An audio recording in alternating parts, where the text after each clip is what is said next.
믿음의 큰 신비 가운데 하나는 그냥 믿게 된 것입니다. 물론 이전에 추구도 있었습니다. 그리고 믿음의 씨름도 있었습니다.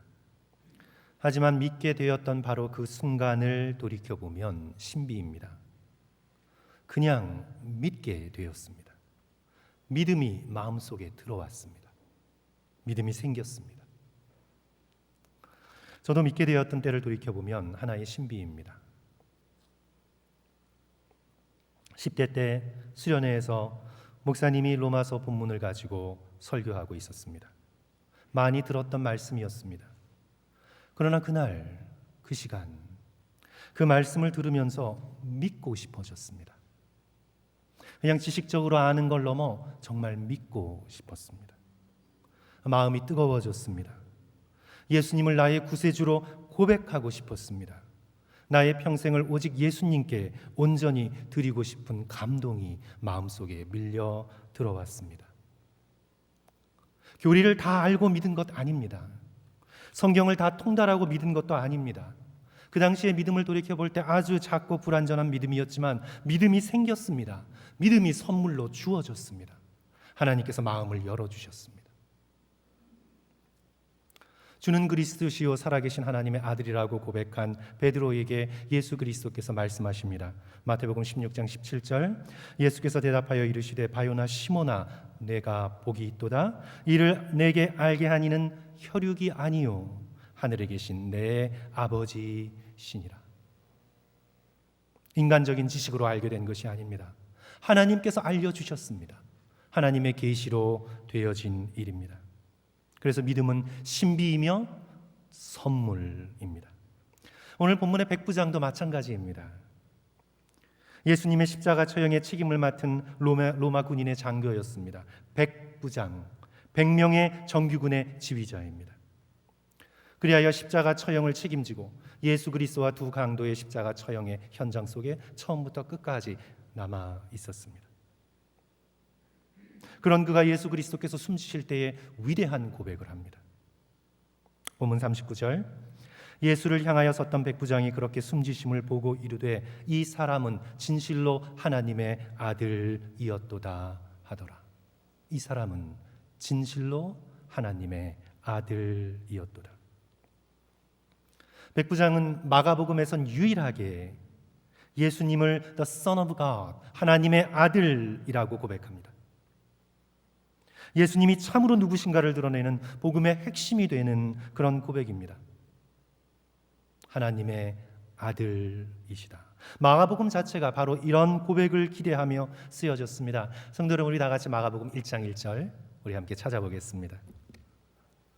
마가복음 1장 1절 창세기 1장 1절이 태초에라는 그런 단어로 시작하듯 그런 동일한 무게를 가지고 이제 마가복음 1장 1절은 우리 다 같이 함께 읽습니다. 시작. 하나님의 아들 예수 그리스도의 복음의 시작이라. 아들, 하나님의 아들 예수 그리스도의 복음의 시작이라. 예수 그리스도를 하나님의 아들로, 그리고 그 복음의 시작이 마치 태초의 시작과 비견하는 무게를 가진 것처럼 오늘 우리들에게 소개하고 있습니다. 그리고는 이제 마가복음의 거의 마지막에 도달해서 오늘 15장 39절 인간의 입술을 통해 처음으로 백부장의 입술을 통해 이 사람은 진실로 하나님의 아들이었도다 고백하며 선포합니다. 마가복음의 시작과 끝이 예수 그리스도께서는 하나님의 아들이시다 고백하며 선포하고 있는 것입니다. 백부장의 이 고백 역시 혈육으로 된 것이 아닙니다. 인간적 지식으로 얻은 것도 아닙니다. 하나님께서 알려주신 것입니다. 그의 눈을 열어 마음을 열어 하나님께서 지금 바라보고 있는 십자가의 예수가 어떤 분인가를 그에게 계시해 주신 것입니다. 믿음이 신비요 선물이라고 할 때 우리는 오해할 수 있습니다. 그렇다면 난 아무것도 안 해도 되겠구나. 믿음이 저절로 생기는 것이고 위에서 주어지는 선물이라면 내가 뭘 할 수 있겠나. 믿음이 선물이라고 할 때 성도 여러분, 그런 체념과 무관심을 격려하는 그런 이야기가 아니죠. 우리의 일상생활 속에서도 잘 생각해 보시면 선물도요, 받는 사람의 마음이 너무 중요합니다. 선물을 주는 사람의 마음 중요하지만 그 선물이 선물이기 위하여는 받는 사람의 마음가짐이 너무 중요합니다.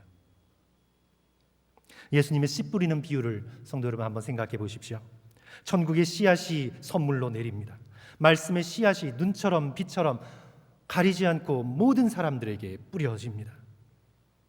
하지만 마음밭이 돌밭이거나 가시밭이거나 잡초가 많거나 하면 선물로 주어진 씨앗이 뿌리를 내릴 수가 없습니다. 믿음이 선물이지만 받는 마음이 준비되지 않으면 그것을 선물로 받을 수가 없는 것입니다. 오늘 본문의 백부장이 어떻게 이 놀라운 믿음을 선물로 받을 수 있는 마음밭이 되었는지는 우리는 알 수는 없습니다. 하지만 단 하나 우리는 주목해서 보게 됩니다. 그는 십자가를 자세히 바라보았습니다. 십자가를 진지하게 대했습니다. 십자가에 달리신 예수 그리스도의 모습, 예수 그리스도의 부르짖음, 십자가를 둘러싸고 되어진 놀라운 일들, 그는 가까이서 자세히 십자가를 바라보았습니다. 핸드폰을 만지작거리지 않았습니다. 다른 군인들과 농담 따먹기를 하지 않았습니다. 빨리 끝내고 집으로 돌아가서 맛있는 것 먹어야지 생각하지 않았습니다. 십자가 앞으로 나아가 십자가를 바라보고 십자가를 주목했습니다. 다시 오늘 본문 39절, 예수를 향하여 섰던 백부장이 그렇게 숨지심을 보고 이르되 이 사람은 진실로 하나님의 아들이었도다 하더라. 예수님을 향하여 섰습니다. 여기서 헬라어 전치사, 독특한 전치사가 쓰입니다. 에난티라는 전치사가 쓰이는데 무엇의 정면에서, 면전에서, in the presence of, 마치 자신과 상대만 있는 것처럼 마주대하여 섰습니다. 백부장은 그렇게 십자가 앞에 섰습니다. 십자가와 자기만 있는 것처럼 십자가를 바라보았습니다. 그리고 십자가에 달리신 예수 그리스도를 주목했습니다. 그리고는 놀라운 믿음을 선물로 받기 시작합니다. 이방인의 입에서 최초로 나오는 고백입니다. 이 사람은 진실로 하나님의 아들이었도다. 사랑하는 성도 여러분, 우리 고난주간 동안 백부장처럼 십자가 앞에 서시기를 부탁드립니다. 우리 인생에 해야 될 일이 많고 숙제가 많고 여러 가지 과제가 많지만 마치 십자가에 달리신 예수님과 나만 있는 것처럼 일주일 동안 십자가를 주목하십시오. 예수께서 십자가에서 어떻게 고통당하고 계셨으며 그 고통을 통해 무엇을 이루고 계신지 가까이서 자세히 살펴보십시오. 종교는 뭐 다 똑같지. 불교, 유교, 기독교, 다 착하게 살라는 말이지. 그렇게 잘 알지도 못하면서 한마디로 십자가를 넘겨버리지 마시고 백부장처럼 십자가 앞에서 진지하게 마치 십자가와 나만 있는 것처럼 십자가를 바라보시고 십자가를 묵상해 보십시오. 우리가 그렇게 십자가를 대하며 진지하게 묵상하기 시작할 때 우리가 깨닫게 되는 놀라운 진리가 한 가지 있습니다. 그것은 우리의 구원이 이토록 중요하구나 하는 이 사실을 깨닫게 됩니다. 저와 여러분이 얻게 된 이 구원이 이토록 중요한 것이구나 깨닫게 됩니다. 십자가 앞에서 듣게 되는 소리, 34절 예수 그리스도의 부르짖는 소리입니다. 제9시에 오후 3시에 예수께서 크게 소리 지르시되 엘리 엘리 라마 사박다니 하시니 이를 번역한즉 나의 하나님 나의 하나님 어찌하여 나를 버리셨나이까 하는 뜻이라. 엘리 엘리 라마 사박다니, 나의 하나님 나의 하나님 어찌하여 나를 버리셨나이까. 저는 여기서 팀 켈러의 통찰을 빌려와서 말씀을 나누고자 합니다. 그가 지적하기를 예수 그리스도께서 당신의 못 박힌 손, 발을 바라보며 My hands, my hands, 나의 손, 나의 손 외치지 않으셨습니다. 내 발, my feet 하지 않으셨습니다. 가시관으로 머리의 통증을 극심하게 느끼시면서 my head 하지 않으셨습니다. 내 머리 하지 않으셨습니다.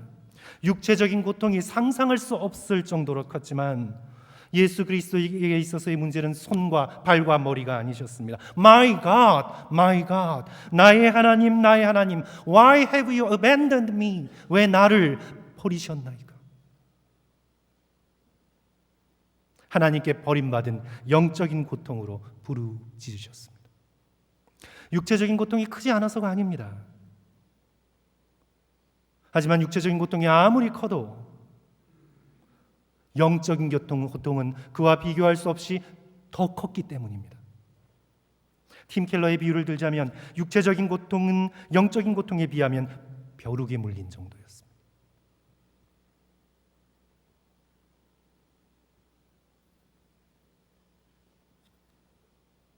예수 그리스도께서 우리의 구원을 위해 십자가에서 지불하신 대가입니다. My hands, my feet, my head 하지 않으시고 my God.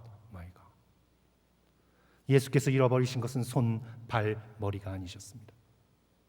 나의 하나님, 예수 그리스도께서 잊어버리신 것은 나의 하나님이셨습니다. 하나님께 버림받는 영적인 고통으로 부르짖으신 것입니다. 우리도 삶 속에서 직접적이든 간접적이든 어느 정도는 경험합니다. 소설을 통해, 드라마를 통해, 주변 사람들을 통해 간접적으로도 우리는 알고 있습니다. 사랑했던 사람에게 버림받는 그 영혼의 아픔을 우리는 짐작하고 있습니다. 오랜 동안 함께했던 배우자에게 하루아침에 버림받는 아픔은 죽음 이상입니다. 부모에게 버림받는 어린 자녀들을 상상해 보십시오. 헌신적으로 키워왔던 자녀들에게 버림받는 늙은 부모의 아픔을 생각해 보십시오. 버림받는 고통은 크고도 큰 것입니다. 사랑이 깊고 깊으면 깊은 만큼 버려진 고통은 더 큽니다. 성부 하나님과 성자 예수 그리스도께서 나누신 사랑의 깊이를 성도 여러분 잠깐 생각해 볼까요? 요한복음 17장 5절, 예수 그리스도께서 십자가를 앞두시고 하신 기도입니다. 아버지여, 창세 전에 내가 아버지와 함께 가졌던 영화로서 지금도 아버지와 함께 나를 영화롭게 하옵소서.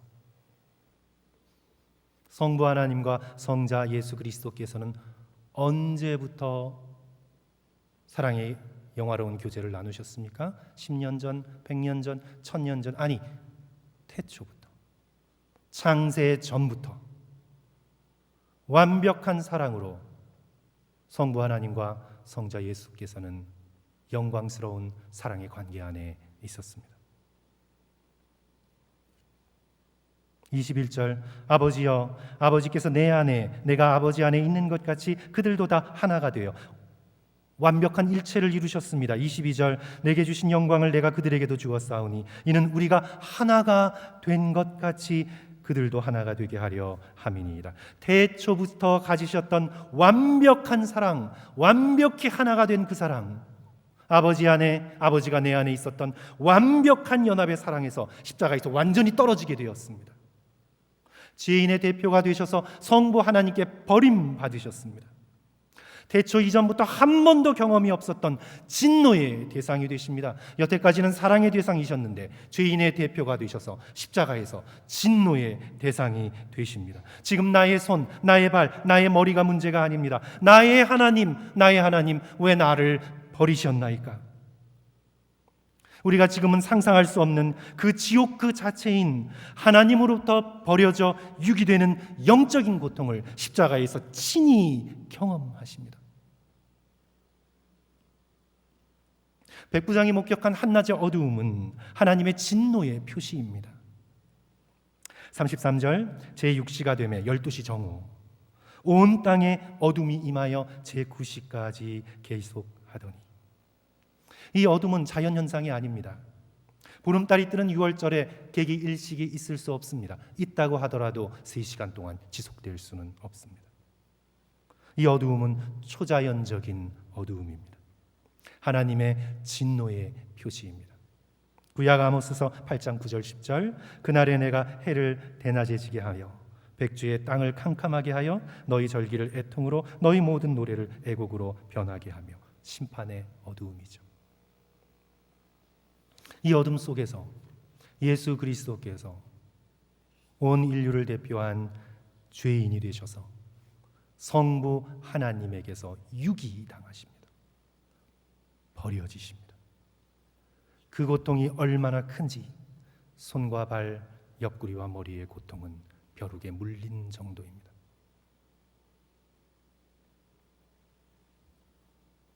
구원이 우리의 입장에서는 값없이 주어졌지만 예수 그리스도의 입장에서는 상상할 수 없는 값을 십자가에서 지불하셨습니다.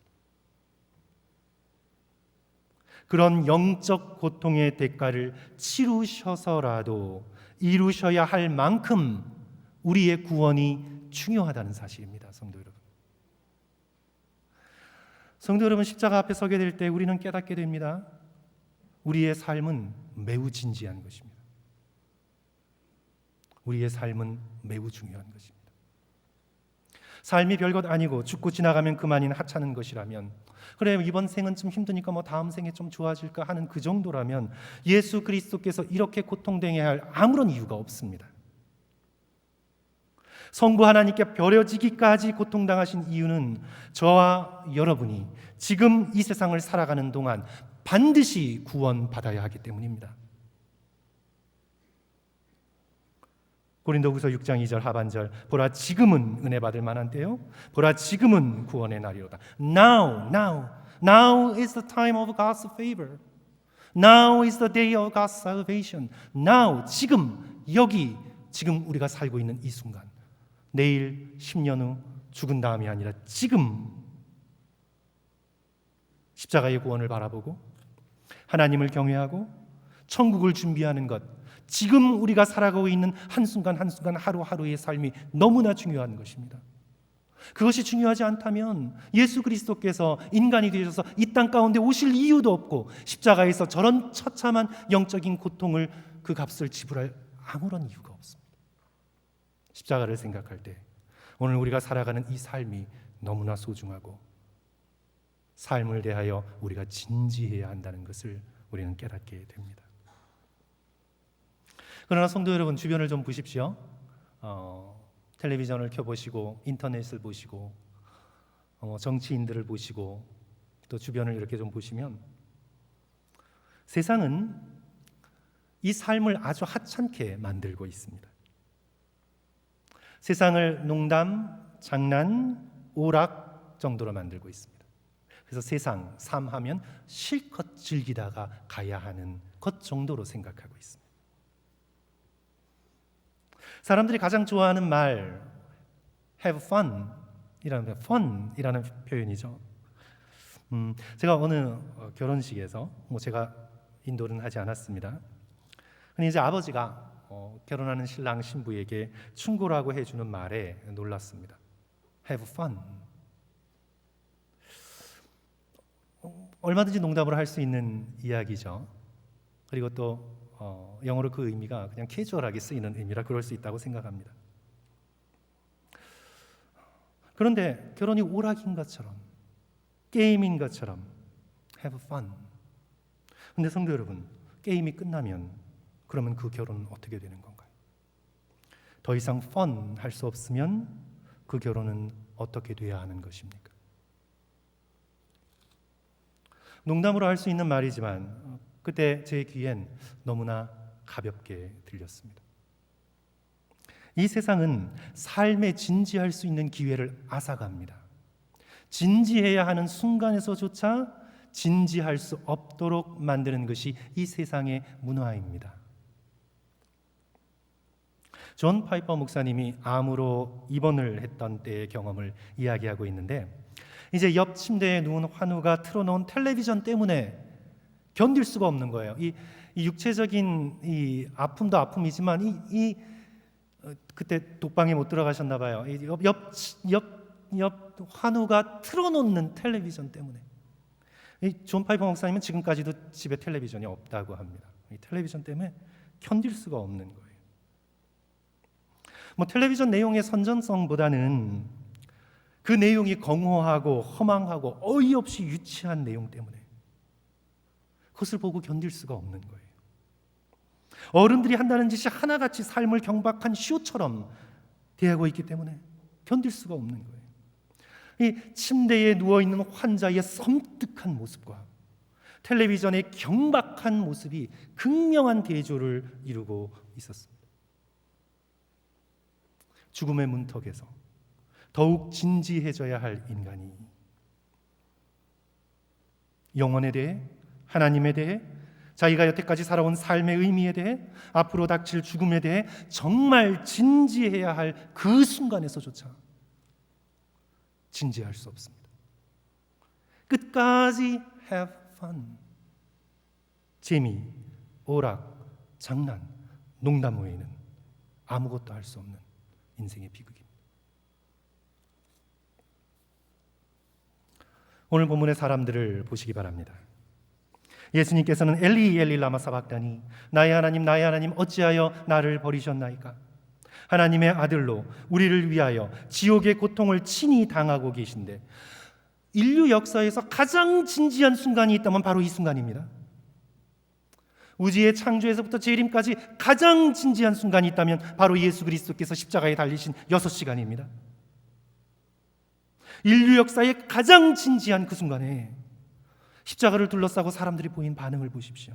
35절 36절, 곁에 섰던 자 중에 어떤 이들이 듣고 이르되 보라 엘리야를 부른다 하고, 한 사람이 달려가서 해면에 신포도를 적시어 갈대에 꿰어 마시게 하고 이르되 가만두라, 엘리야가 와서 그를 내려주나 보자 하더라. 나의 하나님 엘리 엘리 라마 사박다니, 나의 하나님 엘리 엘로이라는 부르짖음을 엘리야를 부른다고 착각한 것입니다. 병거 타고 하늘로 올라가 죽음을 보지 않은 엘리야, 그 선지자 엘리야가 나타나서 저를 구원해주는 기적이 일어나나 한번 지켜보자. 주변에 있던 사람들은 구경꾼이 되어서 종교적인 재미와 흥분만을 추구합니다. 예수 그리스도께서 이제 죽으려 하는 것 같으니 정신 차리라고, 죽음은 재미없으니까 신포도주를 긴 막대에 매어 입술에 적셔주며 예수님의 의식을 연장하려고 합니다. 혹시 뭔가 놀라운 일이 벌어지지 않을까? 살아있는 동안 그 많은 기적을 행했다고 하니 마지막에 뭔가 스펙테큘러한 일로 기적을 일으키지 않을까? 이들이 끝까지 추구한 건 자신들을 흥분시켜줄, 자신들을 업시켜줄 재미, 흥분, 경박함, 그리고 극도의 잔인함입니다. 이들은 십자가 앞에서 인류 역사에, 우주의 역사에 가장 진지해야 할 그 순간에도 십자가 앞에서 진지할 수 없었습니다.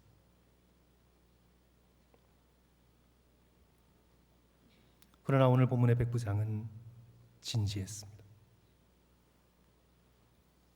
전쟁터에서 수많은 죽음을 보았을 로마 장교 백부장은 예수님의 이 죽음 앞에서 뭔가 비범함을 느꼈습니다.